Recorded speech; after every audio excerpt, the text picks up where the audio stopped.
International Fantastic Film Festival pour cette séance de minuit. Donc peut-être prochainement 2 films qui seront l'année prochaine, on va savoir. Le producteur d'Infernal Nuts est dans la salle et le producteur de Zombieland aussi. Il y a même un des acteurs, Christophe Lemaire, qui est là. Oh, bravo! C'est une série dans Zombieland, voilà. Donc, qui dit soirée de minuit, on essaie de rendre ça un petit peu plus sympathique que juste mettre un film. On va essayer de mettre de l'enrobage. Donc, vous avez donc vu ces 2 bandes annonces. Il y aura un court-métrage avant Violent Kind qui s'appelle Turbo Kid, qui a été fait par les Canadiens du collectif RKSS, qui avait fait avant The Bagman, un film gore super trash qui faisait penser à Peter Jackson.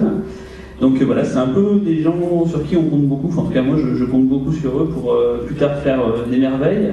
Et à chaque court-métrage, ils nous prouvent qu'ils sont de plus en plus bons. Donc on est très content de pouvoir montrer une version director cut de leur court-métrage, sachant qu'en fait, il a été fait pour un concours américain qui s'appelle ABC of Death, où en fait, il y a eu 26 courts-métrages répartis par des réalisateurs différents, très connus, et chacun avait une lettre. Et pour la lettre T, ils ont laissé les internautes proposer des films, et celui qui a gagné sera mis dans le film. Donc eux ont participé au concours, ils étaient parmi les plus visionnés, mais ils n'ont pas gagné au final. Et voilà, vous allez pouvoir voir leur film Turbo Kid avant Violent Kind.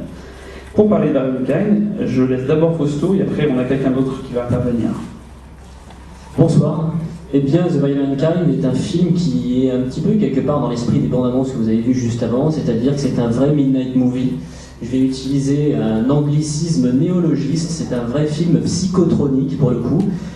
C'est un film fou, c'est un ovni réalisé par les Butcher Brothers qui ont déjà fait auparavant un film qui s'appelle The Hamiltons, qui était une petite série B extrêmement sympathique. Ensuite, ils sont passés à la vitesse supérieure et ont signé pour un studio, notamment Sony, pour réaliser le remake de April Fool's Day. Et puis là, avec The Violent Kind, on sent clairement qu'ils ont voulu s'affranchir de plein de règles, notamment les règles de la narration. Et c'est vrai que c'est un film qui n'entre dans aucun genre spécifique.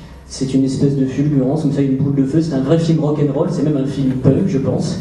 Et vous allez voir, c'est très difficile en fait d'anticiper le scénario, et c'est ça qui rend le film intéressant et carrément insaisissable. Et pour parler du film presque mieux que moi, je vous demande d'accueillir Jerry Bellamy, qui est l'homme qui a eu le courage en fait d'acheter ce film. Il a eu beaucoup de pif.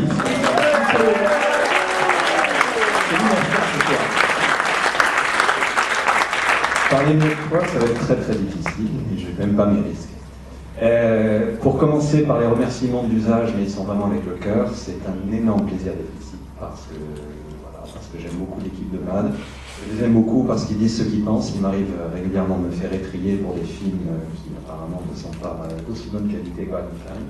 Et j'accepte très volontiers, donc quand on me dit que mon film est présenté ici, c'est un véritable honneur. Je viens de dire, c'est fait.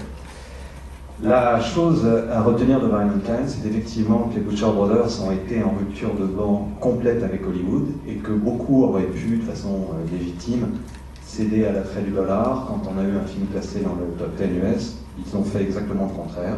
Ils ont choisi de rendre un hommage appuyé, extrêmement appuyé au film de genre des années 70.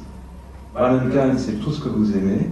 Si vous êtes là, de toute évidence, c'est que vous avez du goût. Tout ce que vous aimez, plus vite, plus fort, plus fou.